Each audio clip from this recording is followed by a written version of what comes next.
আজ করব পটল পোস্ত, পটল আর ভেন্ডি পোস্ত। এভাবে কেটে নিয়ে এটাকে ফার্স্টে ভেজে নিতে হবে। সামান্য কালো জিরে দিয়ে একবারেই ভেজে নেব এটা। নিয়ে নিয়েছি 1 চামচ সর্ষে আর 1 চামচ পোস্তে আর লঙ্কা। এই দুটোকে একসাথে পেস্ট করে নেব একটা। এর মধ্যে দিয়ে দেবো একটু হলুদ আর নুন দিয়ে এটাকে ভালো করে ভেজে নেব।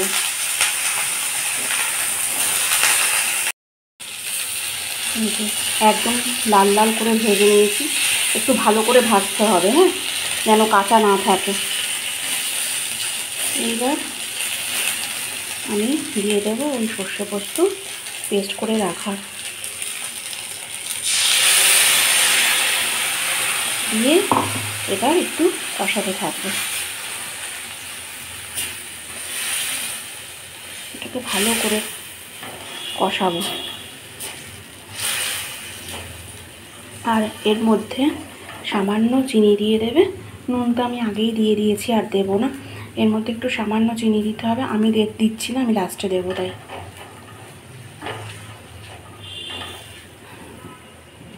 সামান্য কষিয়ে তারপরে ঢাকা দিয়ে দেবো 10 মিনিটের জন্য।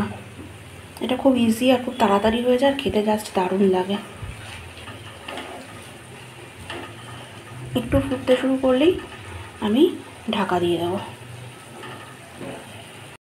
আমি ওই মিক্সিটাতে জল দিয়ে আর একটু জল দিয়ে দিয়েছি, কারণ এবার তো এটা ঢাকা দেব। ঢাকা দিলে ভালো সিদ্ধ হবে, তখন জলটা একটু শুষে নেবে, জিনিসটা ঘন ঘন মাখা মাখা হবে। এবার এটা ঢাকা দিয়ে দেব।